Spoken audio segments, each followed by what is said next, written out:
Então, pessoal, bora aí para falar mais um pouco, né, sobre o contexto bíblico aqui agora da carta aos Hebreus, né? Essa carta que ninguém, até o quarto século, ninguém sabia quem era o autor dessa carta, né? Essa carta era uma carta desconhecida. Então, depois do quarto século, né, vai falar de dois historiadores, um chamado Eusébio e o outro Orígenes. Isso o manual de Halley, né, vai nos falar que esses dois historiadores eles atribuíram, né, a autoria dessa carta ao apóstolo Paulo. Mas já Martinho Lutero, desculpa, acreditava que essa carta foi escrita por Apolo, né, aquele homem mencionado ali em 1 Coríntios. Já Clemente de Roma, que é um dos pais da igreja, ele vai dizer que essa carta poderia ter sido escrita por Priscila e Áquila. O fato é que até hoje não se sabe ao certo quem é o autor da carta aos Hebreus, mas sabe que essa carta é muito importante na construção da fé cristã. Então, nós temos aqui essa carta, ela tem algo também importante, o manual de Halley vai dizer para nós, e é importante a gente saber em qual contexto ela foi escrita ali. Halley vai dizer o seguinte, olha, a carta aos Romanos ela foi escrita, né, para a capital da nação dos gentios, que era Roma, né? Uma carta endereçada ali para os gentios. Agora Hebreus ele é escrito ali para a capital da nação judaica, que era Jerusalém, né? Vai se dizer que ela foi endereçada ali aos judeus que viviam na Palestina e especificamente os que viviam em Jerusalém. Então é uma carta endereçada ali para os judeus. E o fato é que o contexto histórico diz que essa carta foi escrita em 70 depois de Cristo. Ou seja, Jerusalém ainda não havia sido destruída, mas estava na iminência de ser destruída. Então o que acontece? Agora o autor está querendo dizer, olha gente, muitos judeus aqui, eles aceitaram que Jesus realmente, ele veio, ele é o Salvador, ele é o nosso Salvador, ele é o Salvador messiânico. Só que muitos ainda, eles estavam fazendo sacrifício no templo e esperando um reino messiânico aqui na terra. Então, o povo ainda estava levando ali pombinhos, cordeiros no templo para poder oferecer pelos nossos pecados, oferecer, né, sacrifício pelos seus pecados. Mas Jesus ele veio como um cordeiro e ofereceu um único sacrifício por todos os nossos pecados. E o autor ele enfatiza muito nisso. Ele usa muito o Velho Testamento para poder enfatizar essa questão de que, olha, nós não vivemos mais debaixo do jugo da lei. Nós vivemos agora sob uma nova aliança. Nós temos um sumo sacerdote, um sacerdote eterno, que é Jesus. Então essa é um dos grandes focos aqui da carta aos Hebreus, certo? Então vamos adentrar agora no contexto bíblico, né, para a gente poder entender mais um pouco. E particularmente aqui, né, você vai ver que eu falei sobre essa questão de não saber quem é o autor. Uns acreditam que é Paulo, Apolo, né, outros Priscila e Áquila, mas o fato é que, lendo aqui as cartas, né, paulinas, que nós fizemos contextos aqui anteriores, você vai ver que Paulo ele colocava, fazia sua saudação aqui no início da carta, diferente de Hebreus, que não começa com uma saudação. Paulo fazia questão de ressaltar que ele era Paulo, apóstolo de Cristo Jesus e tudo mais. Nessa carta não. Então já é uma diferença, né, aqui da carta aos Hebreus para as cartas de Paulo. E agora, iniciando no contexto, vai dizer o seguinte, que Deus desde a antiguidade ele falou de muitas formas através de nossos pais, né, por intermédio dos profetas. Mas agora ele fala através do Filho, ou seja, ele fala através de Jesus. Então ele já começa falando nesse tom, diretamente. Depois ele vai dizer o seguinte, né, que o Filho ele é exaltado acima dos anjos, ou seja, Jesus não chamou os anjos de filho, mas ele chama Jesus de filho. Lembra daquela voz que surgiu quando Jesus ele é batizado? Olha, esse é meu filho amado em que minha alma me compraz. Então, Jesus é chamado de filho. E aí, no contexto, vai dizer o seguinte, que Deus fez Jesus um pouco abaixo dos anjos, para que Jesus ele viesse, experimentasse a condição humana, para que ele pagasse um preço pelos nossos pecados e ele derrotasse a morte. Porque a morte ela teve poder sobre muitas pessoas durante muito tempo. Por muito tempo o povo ficou com medo da morte. Mas Jesus ele fez um único sacrifício e agora a morte não tem mais poder sobre nós. Porque Cristo ele venceu a morte. A morte não tem mais poder. Então, Esse é um contexto que o autor entra e ele vai dizer o seguinte, ele vai dizer, olha, os anjos, né, receberam toda a sua punição por causa da sua desobediência.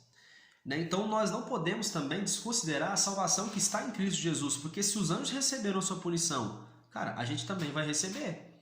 Se a gente não crê em Jesus, nesse sacrifício que ele fez. Porque Jesus ele já pagou, ele já morreu uma vez pelos nossos pecados, ele não precisa morrer duas vezes, certo? Agora, ele vai dizer uma coisa muito interessante, é um ponto divergente aqui, né, que me faz assim acreditar que essa carta não foi escrita pelo apóstolo Paulo, pela forma escrita. Porque você vai ver que agora o autor dizendo, olha, em certa passagem diz assim, e você vai ver que o apóstolo Paulo, ele era muito conhecedor da Torá, ele era conhecedor das Escrituras, e ele vai dizer o seguinte, olha, Paulo ele sempre citava, e disse isso o profeta Isaías, e disse isso o profeta tal. Então ele não diz em certa passagem. Aqui o autor está dando a entender o seguinte, olha, a Bíblia diz sobre isso, não sei onde está não, sabe? E isso não é uma característica do apóstolo Paulo. Mas vamos lá. E ele vai dizer o seguinte, olha, que é o filho, que é o homem para que com ele te importes, e o filho de Adão para que venhas visitá-lo, né? Tu fizeste um pouco menor do que os anjos e coroaste de glória e de honra, né?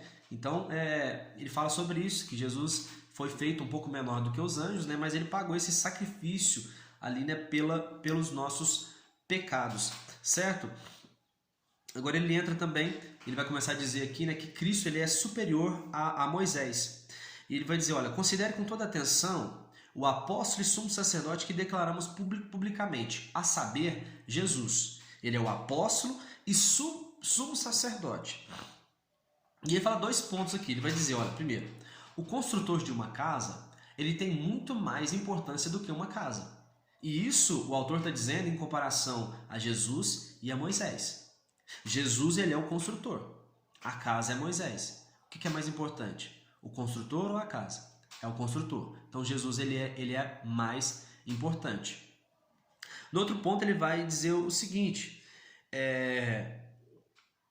Cristo ele é fiel como filho à casa de Deus e essa casa somos nós.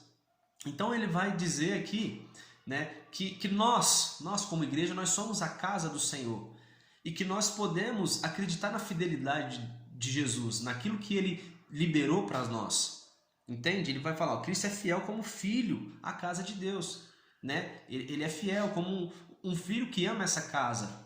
Jesus ama essa casa que somos nós, certo? E ele vai falar para a gente ter perseverança, a gente ter fé e ter coragem. A nossa esperança esteja em Jesus, a gente não deixar de acreditar nele, de que realmente todo o sacrifício que Jesus fez foi por todos os nossos pecados, certo? Para a gente ter essa esperança, Jesus é fiel para que a gente acredite nessa palavra dele. Outra coisa que ele vai dizer, o grave perigo da incredulidade. Olha só, o Espírito Santo diz, hoje se ouvirdes a sua voz, não endereçais o vosso coração, como ocorreu na rebelião durante o tempo da provação no deserto, né? O coração do povo se desviou ali e eles esqueceram dos milagres que Deus fez durante os 40 anos e eles se rebelaram, desobedeceram ali a Deus. Exortai-vos mutuamente todos os dias durante o tempo que se chama hoje, de maneira que nenhum de vós seja embrutecido pelo engano do pecado. O que ele está querendo dizer? Olha, exortai-vos mutuamente, para que o pecado que às vezes vocês cometerem, vocês não se sintam culpados por isso, vocês não se apeguem ao pecado, mas se lembrem, olha, a esperança da qual nós temos, que ele falou anteriormente, qual que é a esperança que nós temos? De que Cristo ele pagou um preço por todos os nossos pecados. Sabe, Deus dá várias diretrizes para nós, né, várias ordenanças para que a gente, como por exemplo, se teu olho esquerdo te faz pecar, arranque-o. Jesus está dizendo para que nós olhemos de forma pura para todas as coisas, mas ele sabe que às vezes a gente não vai conseguir cumprir isso sempre, mas que a gente busque isso, mas não se culpe por não conseguir fazer isso. Foi o que aconteceu com a lei. Deus havia dado uma lei, mas é uma lei que ninguém conseguia cumprir ela. Então Jesus ele veio e cumpriu essa lei. Percebe isso? Então, exortai-vos mutuamente para que vocês não sejam embrutecidos pelo pecado que vocês cometerem. Mas continue acreditando na obra consumada de Jesus. Os que jamais entrariam no repouso são aqueles que se rebelaram no deserto, né? Não tiveram acesso à terra prometida por causa da incredulidade. As boas novas foram pregadas também a nós, tanto quanto a eles. Entretanto, a mensagem que eles ouviram de nada lhes valeu, pois não foi acompanhada de fé por aqueles que ouviram, né? Isso ele está falando das boas novas que foram anunciadas ali ao povo, né, que estava no Egito e foi liberto. Então, só que eles não creram, né? Então eles não entraram numa terra prometida. E dessa mesma forma a mensagem está sendo anunciada para nós hoje. Cristo ele veio e pagou um preço por todos os nossos pecados. Ouve essa mensagem para que a gente entre no repouso, no descanso de Deus, certo? E ele vai, né, continuar falando disso, eu até antecipei. Vai dizer, olha, os que creem entram no descanso de Deus. Pois em certa passagem, outra vez falando de certa passagem, ele se referiu ao sétimo dia nesses termos. No sétimo dia, Deus descansou de toda a sua obra que realizara. E ele diz ainda, olha, considero que ainda falta alguns para entrar, e Deus nos deu uma nova oportunidade no tempo que se chama hoje. Então hoje, você e eu que estamos ouvindo essa palavra, que a gente entre no descanso, descansemos na obra consumada que Jesus fez. Não podemos fazer como fizeram os judeus ali no deserto, que não acreditaram na palavra do Senhor e eles acabaram perecendo no deserto. Ele vai dizer que a palavra de Deus, né, agora, ela é viva e eficaz, mais penetrante que qualquer espada de 2 gumes, né, capaz de dividir alma e espírito para chegar ali na consciência humana. Porque essa palavra do Senhor, ela vem na nossa consciência de forma que a gente, Deus ele vai sondar as intenções do nosso coração. A palavra de Deus, ela tem esse poder de trazer esse discernimento das reais intenções do nosso coração. Então, né, esse é um dos poderes da palavra que nós temos. E ele agora nos dá agora um impulso, né, eles dão uma força para nós, dizendo assim, para a gente chegar com toda a confiança ao trono da graça. Onde é o trono da graça? É onde todos nós, né, vamos chegar no trono para poder ser julgado por Deus. Mas vamos chegar com confiança a esse trono, a fim de receber misericórdia do Senhor e encontremos o poder que nos socorre no momento da necessidade. Então é uma exortação para a gente poder chegar com confiança, não ficar com medo de um julgamento, porque Deus não nos fez para que a gente fosse condenado, mas para que a gente fosse salvo através de Cristo Jesus. Ele vai dizer, olha, Cristo supera a antiga aliança. E ele vai falar, olha, todo sumo sacerdote representa a humanidade perante Deus, a fim de oferecer tanto dons, tanto sacrifícios pelos pecados. Ninguém toma uma posição de sacerdote porque quer, certo? Né? Ele vai falar aqui que os levitas, por exemplo, eles foram ordenados por Deus, né? Através da descendência ali de Arão. E Cristo, ele também não quis, por si só, querer ser um sumo sacerdote. Ele foi ordenado por Deus. Deus que deu essa missão para ele. Deus disse para ele, olha, tu és, outra vez diz, em outra passagem diz, não fala numa passagem específica, isso não é uma característica de Paulo.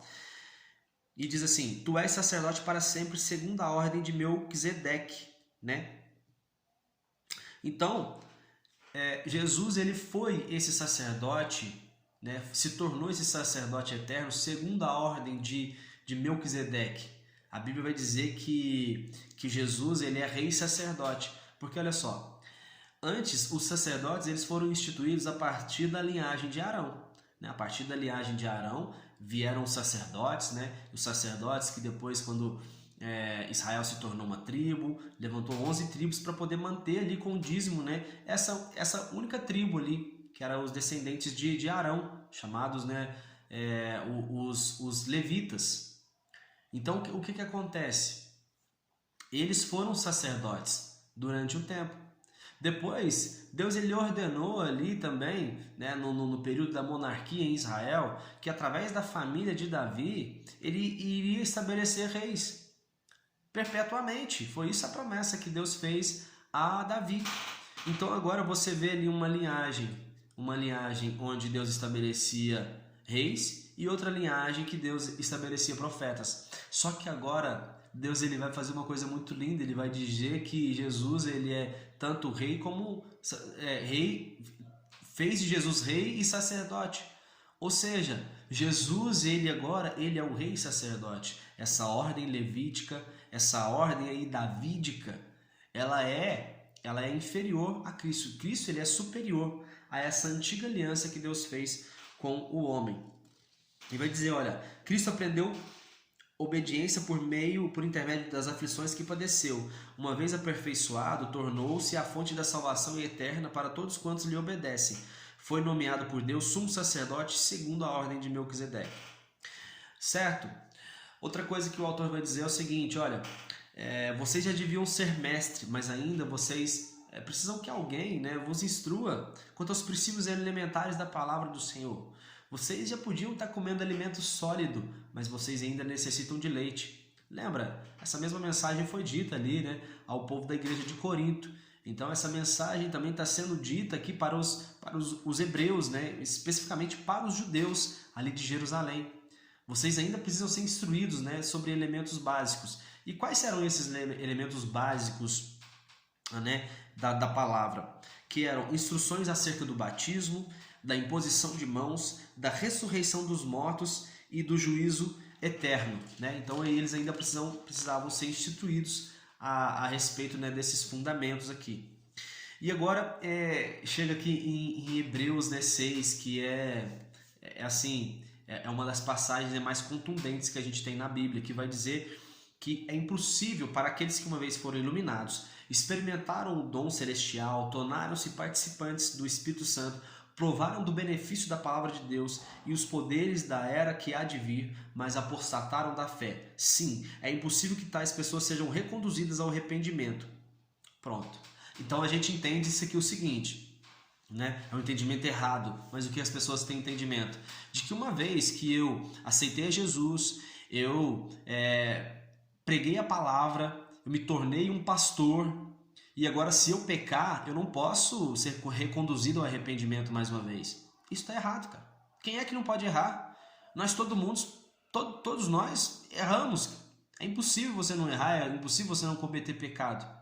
O fato é que, logo após, ele vai dizer o seguinte: esses que fazem isso, eles crucificaram outra vez o Filho de Deus e zombaram publicamente dele. Ou seja, toda vez que a gente nega que Cristo ele pagou um preço por todos os nossos pecados, que o pecado que eu cometi agora Deus não pode me perdoar, aí a gente está querendo crucificar Cristo mais uma vez. Porque Jesus ele fez um único sacrifício. Ele não vai fazer um segundo, não vai fazer um terceiro. O sacrifício já foi suficiente para pagar todos nossos pecados. Os que nós cometemos e os que nós ainda vamos cometer. Isso não é um pretexto para a gente sair pecando, não, tá bom? A questão é essa. Não crucifique de novo a Cristo. Então, quem uma vez ele experimentou entrou nesse lugar de descanso, de descansar das nossas obras, não acreditar mais nas nossas obras, acreditar no sacrifício vivo, essa pessoa realmente ela encontrou salvação. Mas se ela agora acredita que Jesus não pode perdoar ela de outros pecados que ela comete, então ela está querendo crucificar a Cristo de novo. E aí é impossível essa pessoa se arrepender. Por quê? Porque ela está querendo crucificar a Cristo de novo. E não vai haver um segundo sacrifício. Houve somente um. Certo? Deus não é injusto para se esquecer do vosso trabalho e do amor que revelaste para com o seu nome, pois servis os santos e ainda, né, servis. Desejamos que cada um demonstre o mesmo esforço dedicado até o fim, para que tenha apenas certeza da esperança, né? Imiteis aqueles que por intermédio da fé e da longanimidade receberam a herança prometida, né? É uma exortação para que a gente viva como herdeiro de Deus. Agora, não é curioso também aqui o autor dizer para que imitem as pessoas, né? Imitem aqueles que por intermédio da fé receberam essa herança, que vivem dessa forma, acreditando, né, nessa esperança que a gente tem em Cristo. Não é curioso isso? Porque o apóstolo Paulo ele sempre falou, olha, sede meus imitadores assim como eu sou de Cristo. Então você vai ver o autor agora, né, mais uma vez, falando coisas que são diferentes daquilo que Paulo dizia, certo? Mas vamos avançar aqui. Vai dizer, né, sobre a promessa de Deus imutável. Quando Deus fez a promessa a Abraão, ele jurou por si mesmo, tendo em vista não haver outro maior a quem jurar. Abraão esperou com paciência certeira e alcançou a promessa. Jesus tornou sacerdote para sempre, segundo a ordem de Melquisedeque, né? Então, tudo que eles fizeram aqui foi através da fé. todas essas, né, esses homens aqui de Deus, eles chegaram aonde chegaram, né, através da fé. Eles tiveram essa esperança, né, em Cristo. E essa promessa que Deus fez, ela é imutável. Vai falar sobre o sacerdócio de Melquisedeque, né, e uma coisa interessante, que vai falar que ele não tinha pai nem mãe. Ele vai dizer, ele era sem mãe, sem pai, sem origem. Então, alguns judeus acreditam aqui que está falando, não é sem de não ter mãe, de não ter pai, de não ter, né, origem, mas fala de um homem. Noé, ele teve 3 filhos, Cã, Sem e Jafé. Os judeus, eles são descendentes de Sem, por isso que eles são chamados de semitas. Então acredita-se que Sem ainda existia nos tempos aqui, né, de Abraão. Então acredita que esse Melquisedeque, ele era o próprio Sem, ele era esse filho de Noé, certo? Mas isso são especulações, né? Não há uma certeza disso, mas é muito curioso, né, saber sobre que realmente Melquisedeque, ele era, né, o próprio Sem, o filho de Noé. Outra coisa, Cristo, ele supera o sacerdócio levítico, né? Vai dizer, olha, os filhos de Levi têm autorização para recolher o dízimo. Melquisedeque não tinha genealogia nem lei, mas abençoou aquele que tinha a promessa, a saber, Abraão. Primeiramente, os homens receberam dízimo. E noutra, né, aquele que quem se testifica que vive, né? Primeiro, quem recebia, os homens recebiam o dízimo. Agora, quem recebe é Cristo. Levi, que recebe os dízimos, entregou por meio de Abraão. Levi ainda não tinha nascido quando Melquisedeque se encontrou com Abraão. E vai finalizar aqui no capítulo 7. Se houvesse como alcançar a perfeição através do sacerdócio levítico, não precisaria levantar outro sacerdote. Mudando o sacerdote, muda obrigatoriamente a lei.